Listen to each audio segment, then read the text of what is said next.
hello ඉතින් අද mister Japan channel එකත් එක්ක සම්බන්ධ වෙනකොට ඔයගොල්ලන්ට බොහොම ස්තුතියි. ඔයගොල්ලන් තාමත් මේ channel එකට subscribe කරලා නැත්නම් කවුනා කරලා subscribe කරලා ජපානය ගැන ලෝකය ගැන දැනුවත් වෙන්න. ඉතින් ඔයගොල්ලන් ජපානය ගැන වැඩි දන්නේ නැත්නම් ඔයගොල්ලන් ජපානයේ මොන වගේ දේවල්ද මේ දවස්වල වෙන්නේ කියලා හිතන් ඉන්න කට්ටිය ඉන්නවා නම් අන්න මේක තමයි ඔයගොල්ලන්ගේ channel එක. මොකද හේතුව මම ජපානයේ අඳුරු පැත්ත හොඳ පැත්ත මල් හැලෙන පැත්ත මල් වැටෙන පැත්ත හිම වැටෙන දේවල් ඒ ඔක්කොම මේ channel එකෙන් කතා කරනවා. ඉතින් ඔයගොල්ලන්ට ඒව ගැන දැනගන්න කැමති නම් අන්න subscribe කරලා ජපානය ගැන ලෝකය ගැන දැනුවත් වෙන්න. ඉතින් අද යන් අපි පළවෙනි නිවුස් එකට. මොකද්ද පළවෙනි නිවුස් එක අපිට කියන්නේ? ජපානයේ හාල්ලිංගයක් තියෙනවා. ඔයගොල්ලන් දන්නේ නැති ඇතිනේ. ජපානයේ හාල්ලිංගයක් තියෙනවා කියලා කියපුවම මිනිස්සු හිතනවා යකෝ මෙච්චර ලොකු රටක්. හාල්ලිංගයක් එන්නේ කොහමද? ඇත්ත වශයෙන්ම හාල්ලිංගයක් කිව්වට ජපාන් රජය කියන විදියට මේක හාල් ස්ටොක් කරලා තියෙනවා කියලා තමයි කියන්නේ. ඉතින් එක එක දේවල් කියනවා. අපි කියමුකෝ සමහර කට්ටිය චීන මිනිස්සුන්ට බයිනවා, සමහර කට්ටිය කොරියන් මිනිස්සුන්ට බයිනවා. මොකද ඒගොල්ලන් තමයි ස්ටොක් කරන් ඉඳලා ඒගොල්ලන්ගේ රටවල් වලට යවනවා. නැත්නම් ප්‍රයිස් එක වැඩි වෙනකන් ඉඳලා විකුණන්න බලාපොරොත්තු ඉන්නවා කියලා අනම්මනම් කියන්නේ කියන කට්ටියකුත් ඉන්නවා. ඉතින් මේක කොච්චර සත්‍යයක්ද අසත්‍යයක්ද කියලා කියන්න නම් අපි දන්නේ නැහැ. නමුත් එකම ප්‍රතිඵලය තමයි තියෙන්නේ.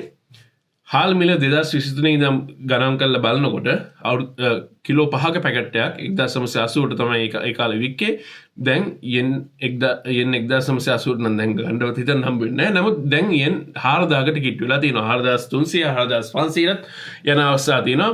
ඉතින් මේක එච්චර හොඳ දෙයක් නෙමෙයි.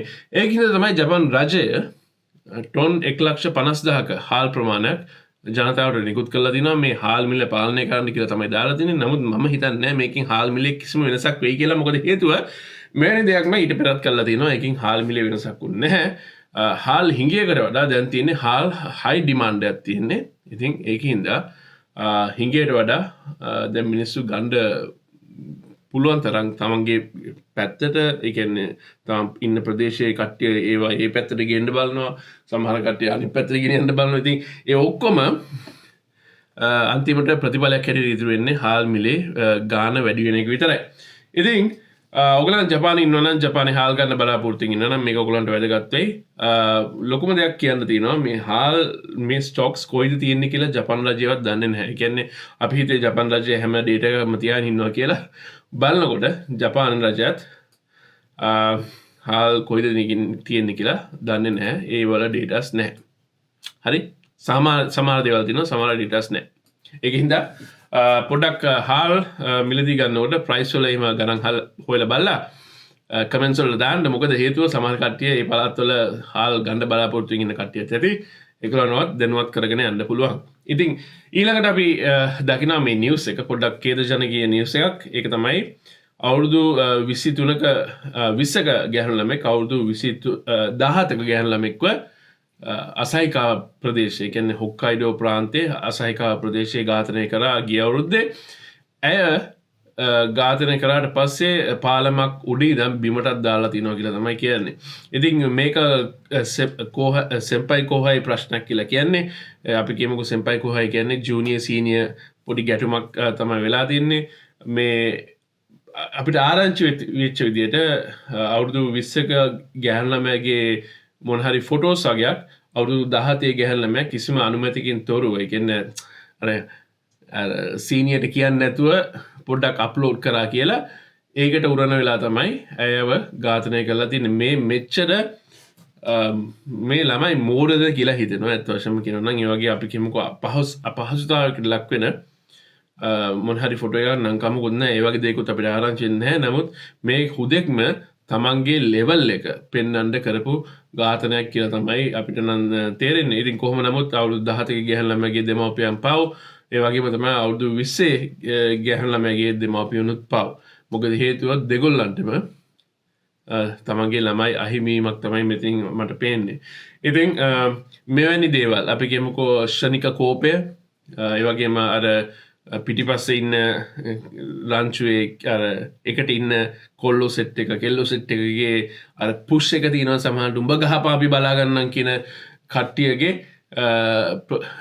කට්ටිය එහෙම ඉන්නවනම් ඔයගලන්ටත් පොඩ්ඩක් කල්පනා කරලා බලන්න අන්තිමට හිරේ විලංගු වැටෙන්නේ ජීවිත නැති වෙන්නේ තමන්ගේ කියලා මතක හොඳට මතක තියාගන්න තමන් කියලා. තමන් තමයි අන්තිමට විඳවන්න වෙන්නේ. අනුන් කියන දේවල් අහලා ඒව කරන්න යන්න එපා. ඒක තමයි හොඳම දේ. වැරදි වැඩ කරන්න එපා. වැරදි වැඩ කරොත් යම් කිසි දවසක ඒවා වලට ප්‍රතිඵල එයි.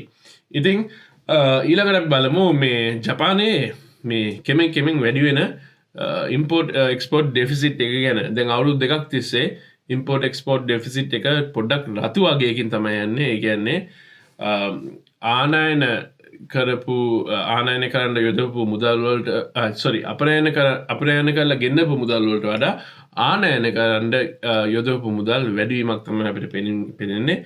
ඉතින් මේක එච්චර ඇත්තටම කියනවා හොඳ නෑ. විශේෂයෙන්ම දැන් ට්‍රම්ප්ගේ මේ ටැරිෆ් සීන් එකත් එක්ක ජපාන්ටත් ලොකු ප්‍රෙෂරයක් තියෙනවා. මේ දැන් හැම රටකටම ප්‍රශ්න වෙලා තින්නේ කොහොමද අපි මේ ඇමරිකාව ගොඩනගන්නේ කියලා. ඇමරිකාව ගොඩනගන්න දැන් හැම එක්කෙනාම අපි උනන්දු වෙලා වැඩ කරන්න ඕනේ තමන්ගේ රටවල. ඒක තමයි ට්‍රම්ප්ගේ ප්ලෑන් එක. ඉතින් ජපාන්ටත් විශේෂයෙන්ම ජපානය වගේ රටක් කියන්නේ ඇමරිකාව හුඟක්ම ඩොමිනේට් කරලා තියෙන රටක්. ඉතින් ඒ වගේ රටවල් මම හිතන්නේ හුඟක් මේ වගේ අවස්ථාවාදී දේශපාලනට හසු වෙනවා කියලා. ඉතින් ජපාන්ට වෝනින්ග්ස් දෙක තුනක් දීලා තියෙනවා ට්‍රම්ප් විසින්. එකක් තමයි මේ ෆොරෙක්ස් ප්‍රයිසස් ගැන පොඩ්ඩක් අසතුටින් ඉන්න කියලා ජපානෙත් මේ කියන්නේ ට්‍රම්ප් ජනාධිපති ජපානයේ අගමැතිට කියලා තියෙනවා කියලා කියනවා. ඉතින් මොනවා වෙයිද ඉස්සරහට මම නම් එච්චර අකමැත්තකුණත් කියන්න පුළුවන් දෙයක් තියෙනවා. මම හිතන්නේ අර තුන්වන ලෝක යුද්ධය කියන දේ අපෙන් කියන්නේ නැත්තරම නැති වෙලා නැහැ. යම්කිසි අවස්ථාවක පොඩි ස්විච් එකේ වෙනසක් වුණොත් ඒ වගේ දෙයකටත් මුළු ලෝකෙම යමු වෙන්න පුළුවන් කියලාත් මම පෞද්ගලික හිතනවා. මේක මම මේ වෝනින් එකක් දෙනවා නෙමෙයි. මගේ පෞද්ගලික මතයක් තියෙනවා. මොකද හේතුව මේ යන ක්‍රමේ සාමාන්‍යයෙන් ලෝක යුද්ධයකට බරවීමේ අවස්ථාව විශේෂම එක යුද්ධ ඇති වෙලා තියෙනවා.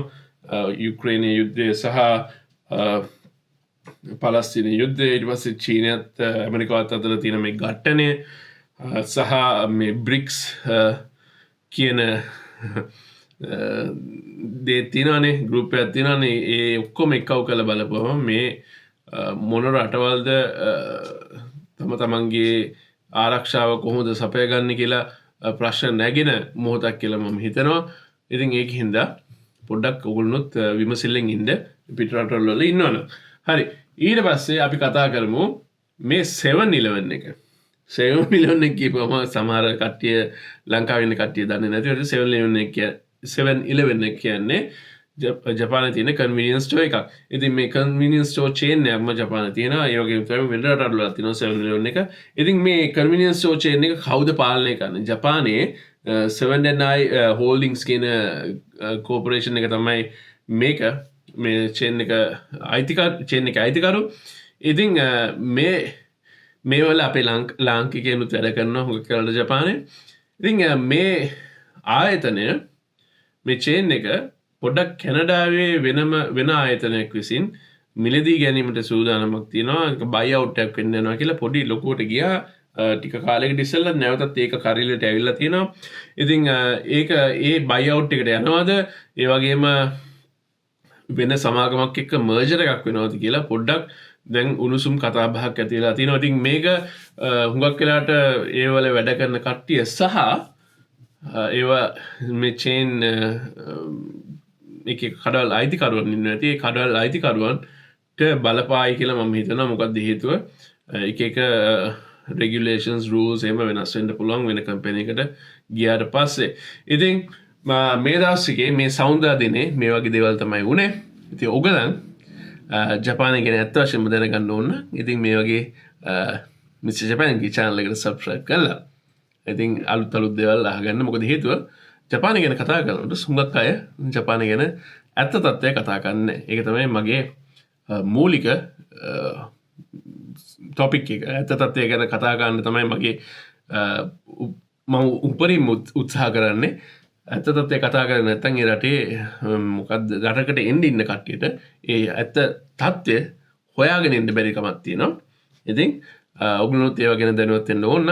කොහොමද ජපානයේ මේ රස්සික යන්නේ? රිම් එකෙන්ද යන්නේ? ෆුල් ෆිට් එකේද ඉන්නේ? අපිට කෙලවෙයිද?